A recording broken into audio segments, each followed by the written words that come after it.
ये सबसे बड़ी मोदी की हार है। ये मोदी और अमित शाह की हार है और जेपी नड्डा की हार है। ये पूरे बीजेपी की हार है। और आगे देखिएगा छत्तीसगढ़ का मामला भी आ रहा है, एमपी का भी मामला है, राजस्थान का मामला है। वो ज़रूर जो है बीजेपी की जो पूरी राजनीति है, ये बताइए किस चीज़ पे? मुस्लिम, हिंदू, मुस्लिम, गाय, हिजाब, ये सारी की राजनीति उनकी इस चीज़ पर है। हिंदू बेटियों को बचा रहे हैं वो। कहाँ बचा रहे हैं वो? हिंदू की घटना कम हुई ना। लव जिहाद था ही नहीं। लव जिहाद है कहाँ? लव जिहाद साबित कर दीजिए ना, कोई साबित कर दे। आज तक साबित नहीं कर पाए। हिंदू बेटियों का साथ दे रहे हैं। यहाँ जो जंतर मंतर पे आप गए होंगे ना, वो जो बेटियां बैठी हुई हैं, वो कौन सी है? पहलवान जो लड़कियां बैठी हुई हैं, रो रही हैं। देखिए सर, ये उनकी चाय, उनकी राजनीति, उनकी नफरत की जितनी भी बातें थे वो सब फीकी पड़ चुकी है।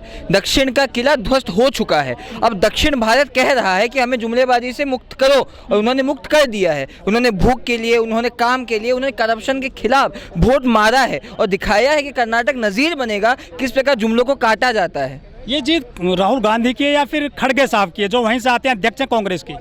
सर, ये होता है ना कि हाथ ताली ना दोनों हाथों से बजती है। तो एक जगह हमारे अध्यक्ष महोदय जो हैं, हमारे राहुल गांधी जी, उनका अप्रतिम, वो अध्यक्ष नहीं है, हमारे लीडर हैं, हमारे आइकॉन हैं, उनका अप्रतिम जो बल है, जिस बल से उन्हें भारत जोड़ो यात्रा की थी, और उसके साथ हमारे अप्रतिम अध्यक्ष मल्लिकार्जुन खड़गे, उनकी बुद्धि। लोग तो खाली चाणक्य कहते हैं आपके अमित शाह जी को। गए थे चाणक्य कर्नाटक में, क्या हो गया? पूरी चाणक्य तो उनकी रह गई। इसे कहते हैं असली बुद्धि और बल का दोनों का मिलाप करके उन्होंने आज दिखाया है और कर्नाटक जीत के दिखाया है। मतलब जो खड़गे साहब वो काम कर गए, आराम से काम करके, बड़े सहजता से काम कर गए। वो जो काम करते हैं वो काम 10% करते, मीडियाबाजी 90 करते हैं। हमारा 98% काम होता है, 1% मीडियाबाजी, वो भी मीडिया करे तो ना करे, उस प्रकार होता है। हम जमीन से जुड़े हुए हैं, वो हवा में उड़ रहे हैं। अच्छा, राहुल गांधी जी ने जो भारत जोड़ो यात्रा करी थी, उसका भी कुछ प्रॉफिट मिला है कांग्रेस को?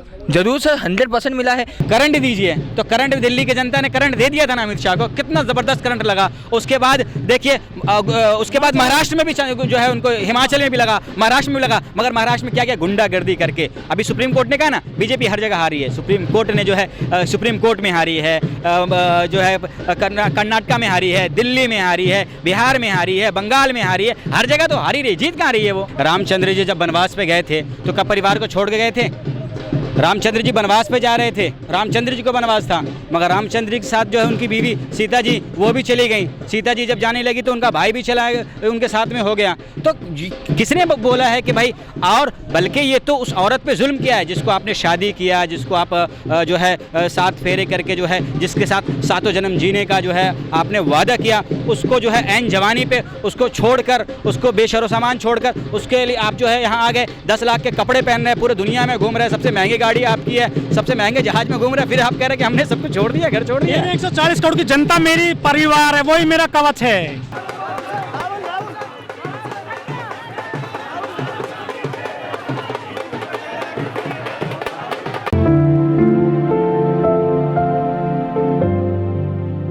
भारत जोड़ने का जो मिशन था कि हमें नफरत के बाजार में मोहब्बत का दुकान खोलना था, आज खुल गई कर्नाटक में। कर्नाटक में इन्होंने क्या क्या नहीं किया। बजरंग बली ही बजरंग दल है, हिजाब मामला उठाया, हलाल मामला उठाया, 1000 फालतू बातें करते रहे। केरला फाइल जैसे मुद्दों को वहाँ पे खींचने लगे। ये देश के प्रधानमंत्री है या कोई सड़क छाप, ये आप जो प्रवक्ता हैं कि कुछ भी बोलते रहते हैं। बोलते बोलते उन्होंने ये कोशिश बहुत करी कि हिंदू मुसलमान कर दे, पर मोहब्बत का जो इम्पैक्ट होता है ना सर, वो बहुत दिन तक रहता है और नफरत को हटा देता है। हटा दिया उसने। हिंदू मुस्लिम नहीं चलेगा, नहीं चलेगा, बिल्कुल नहीं चलेगा, कहीं पर नहीं चलेगा, किसी जगह पे नहीं चलेगा। ये धीरे धीरे शुरुआत है मोहब्बत की।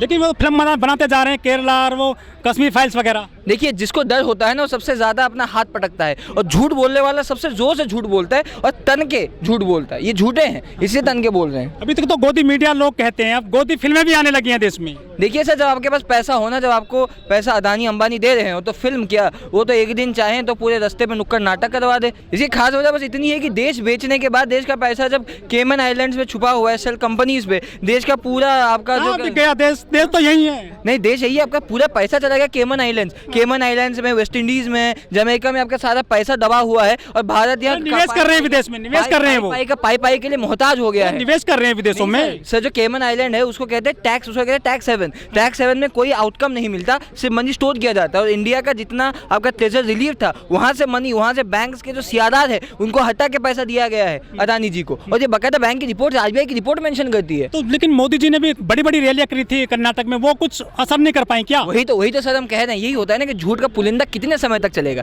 3 साल, 4 साल, 5 साल, कितने समय तक झूठ के पुलिंदे को आप रगड़ते रहोगे? आज उनका रगड़ने वाला चिराग सूख गया, बंद हो गया उनका करिश्मा। झूठ कौन बोलता है? नरेंद्र मोदी।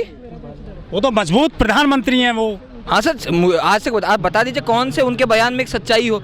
हर बयान में उनका झूठ है, हर बयान, हर दूसरे बयान में झूठे तथ्य, हिंदू राष्ट्र बन रहा है। हिंदू राष्ट्र, अगर सर हिंदू राष्ट्र बन जाएगा ना तो सर मुझे नहीं लगता कि ये नरेंद्र मोदी की बात होगी। ना कोई हिंदू राष्ट्र है, सिर्फ झूठ और जहर फैलाने के सिवाय और कुछ काम है नहीं नरेंद्र मोदी का। हिंदू राष्ट्र से क्या दिक्कत है कांग्रेसियों को? कांग्रेसियों को दिक्कत नहीं है सर, ऐसा कुछ चीज़ है ही नहीं। हम सहभाग से रहते हैं, ये देश सेकुलरिज्म पे चलता है, हिंदू मुसलमान एकता पे चलता है, गंगा जमुनी तहजीब पे चलता है।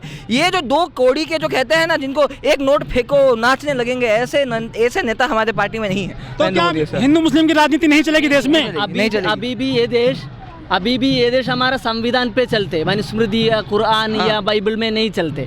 हमको एक संविधान है, ठीक है, थियोलॉजी का बेसिस नहीं, डेमोक्रेसी है हमारा। ये शरीयत नहीं है, ये मनुस्मृति का नहीं है, क्रिश्चियन नहीं है, कोई नहीं है। हम संविधान है, ये हिंदू मुस्लिम करके हमारे विभाजित करके ऐसा एक पावर लेने के लिए मकसद नहीं होगा। और ये भी देखो, मजबूत प्रधानमंत्री कह रहे हैं, प्रधानमंत्री ये नरेंद्र मोदी इतना अब्यूज करते काम नहीं होगा। अभी देखो स्ट्राइक रेट देखो कैंपेन का, 70+% कैंपेन कहाँ राहुल गांधी कैंपेन के उधर हम जीत गया, कहाँ भारत जोड़ो यात्रा निकला उधर भी हम जीत गया।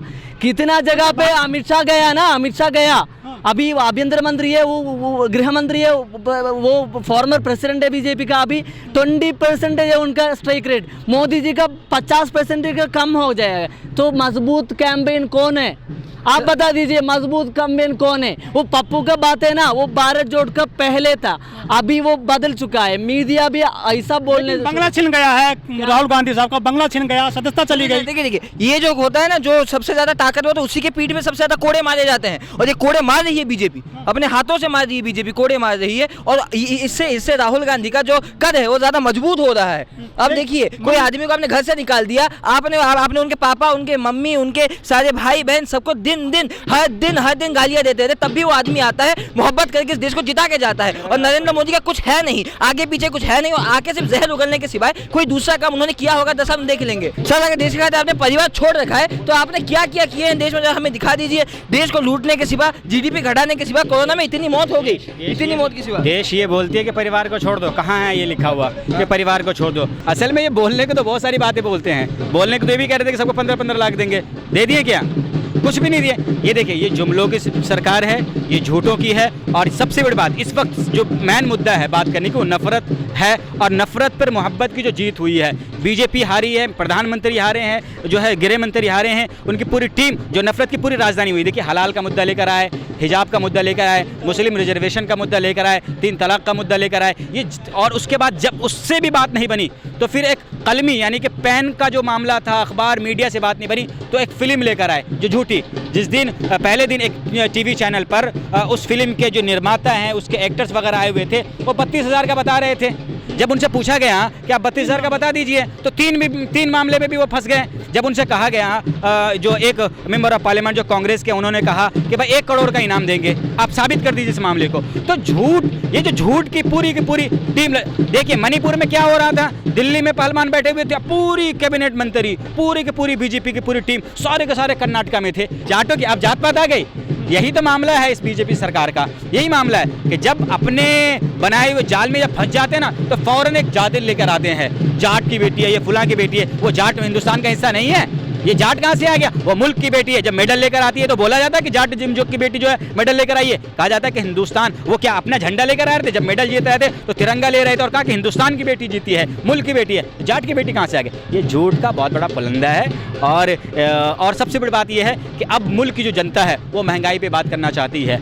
वो अपनी ज़िंदगी जो उसके इनके बच्चे जो है, खुद इन बीजेपी नेताओं के बच्चे बड़े बड़े ओहदों में हैं, विदेशों में रह रहे हैं, और जो मुल्क में गरीब हैं, जिस मुल्क को चला रहे हैं, ले रहे हैं, टैक्स दे रहे हैं, घरों में रहते हैं, जो है गांव में है, खेतों में काम करते हैं, जो अनाज देते हैं, उनके बच्चों, अब अपने बच्चों के भविष्य देख रहे हैं कि हमारे बच्चे के लिए अच्छा शिक्षा हो, हमारे लिए जो है गैस सस्ता हो, हमारे लिए जो सामान सस्ता हो, जो जीने की सारी जो चीज़ें हैं वो सस्ती हों। इसके ऊपर इलेक्शन हो रहा है। और आप जो बीजेपी सरकार है वो किसानों को 6,000 रुपये देती है 1 साल में, फ्री अनाज दे रही है 80 करोड़ लोगों को, फ्री कनेक्शन भी दे रही है बिजली के, गैस सिलेंडर भी दे रही है गरीबों को। और क्या चाहिए जनता को? सिलेंडर तो दे रही है, मगर सिलेंडर कितने में दे रही है?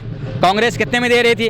500 रुपये का सिलेंडर थी, अरे अभी 1100-1200 रुपये का सिलेंडर हो रहा है। तो सिलेंडर देने से क्या है, वो तो सिलेंडर घर में रख के लकड़ियों पे खाना बना रही हैं। आप गांव देहात में जाइए, आप देखिए वहाँ पर कि जो औरतें हैं वहाँ की, जिसको सिलेंडर दिया गया था और फिर सिलेंडर के नाम पे प्रधानमंत्री सरकार में आए थे, प्रधानमंत्री बने थे, वो औरतें सिलेंडर को घर के बाहर फेंक दिए हैं और तो लकड़ियाँ लेकर आ रही हैं। हिंदुत्व की जो राजनीति है, क्या वो जो ढलान पे जा रही है? वो ख़त्म हो गई है, नकार दिया है इस मुल्क की जनता ने।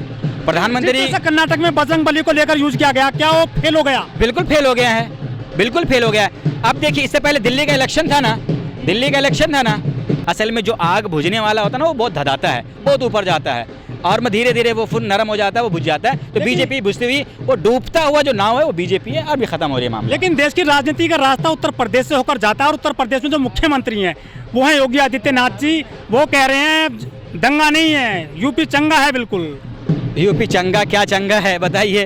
दिन दहाड़े पुलिस के कस्टडी में आकर एक दो आदमी को कुछ मीडिया बनकर, कैमरा लेकर, आपकी तरह माइक लेकर वो आते हैं और गोली मार के चले जाते हैं और कहते हैं सब कुछ चंगा। ऐसा हो सकता है क्या? भू माफिया मिट्टी में नहीं मिलाया। वो ये कहिए कि जो नफरत है ना, नफरत से मोहब्बत को मिट्टी में मिलाने की कोशिश कर रहे हैं और फिर वो मोहब्बत को कह रहे हैं कि हम मिट्टी मिला रहे हैं। ना कभी भी मोहब्बत मिट्टी में ना मिला है, ना मिलेगा और ना क़यामत की सुबह तक कभी नहीं मिलेगा। ये खुद मिट जाएंगे। इनकी नफरत जब बढ़ जाएगी ना, फिर ये खुद फटेंगे। इनके अंदर से सब, जब नफरतें आवाम देखेगी कि नफरत ही नफरत ही नफरत ही, पब्लिक देखेगी, जनता देखेगी, फिर नकार देगी। अभी कर्नाटक की जनता नकारी है, मध्य प्रदेश की जनता नकारेगी, राजस्थान की जनता नकारेगी और उम्मीद है कि अनकरीब यूपी की जनता भी नकार देगी। नमस्कार दोस्तों, आज हमें दिल्ली के अकबर रोड पर, ये 26 अकबर रोड है, ये कांग्रेस मुख्यालय है। हम जो आपको तस्वीरें दिखा रहे हैं, ये है इंदिरा गांधी, भूतपूर्व प्रधानमंत्री रही हैं देश की। और ये देखिए राजीव गांधी हैं, ये भी देश के प्रधानमंत्री रहे हैं। और ये कांग्रेस मुख्यालय है दिल्ली में अकबर रोड पर। आज काफ़ी खुशी का माहौल है। हाँ, और ये आज क्योंकि जीत चुकी है कांग्रेस कर्नाटक में, उसके बाद से कांग्रेसियों में, पदाधिकारियों में खुशी का माहौल है। डंका बज रहा है, झंडे लहराए जा रहे हैं कांग्रेस के, NSUI के, और चारों तरफ जो है लड्डू बांटे जा रहे हैं। आज जो कार्यकर्ता हैं, पदाधिकारी हैं, वो जमकर डांस कर रहे हैं। कर्नाटक में जो उनकी जीत हुई है, इसको बहुत बड़ी जीत माना जा रहा है, क्योंकि कुछ दिन पहले ही राहुल गांधी का जो बंगला भी खाली करा दिया गया था और उनको सजा भी मिल गई है करीब 2 साल की। और कुछ लोग कह रहे थे कि कांग्रेस जो है हारती जा रही है देश में, लेकिन इस तरह से देखिए माहौल है आज कि फौरन जो राहुल गांधी का बंगला तक छीन लिया। बताइए ऐसा हुआ है क्या? विपक्ष का सबसे बड़ा नेता राहुल गांधी, पूरी दुनिया में अगर मोदी के बाद सबसे बड़ा चेहरा अगर कोई है हिंदुस्तान का, वो राहुल गांधी है। उसका घर छीन लेते हैं। बचपन जिसमें गुजारा, लोकतंत्र की हत्या है क्या ये? बिल्कुल हत्या है। उससे घर से पूरी दुनिया कह रही है, थू कर रही है। प्रधानमंत्री जी ने हमारे हिंदुस्तान का नाक पूरी दुनिया में कटवा दिया है, इतनी ओछी हरकत करके।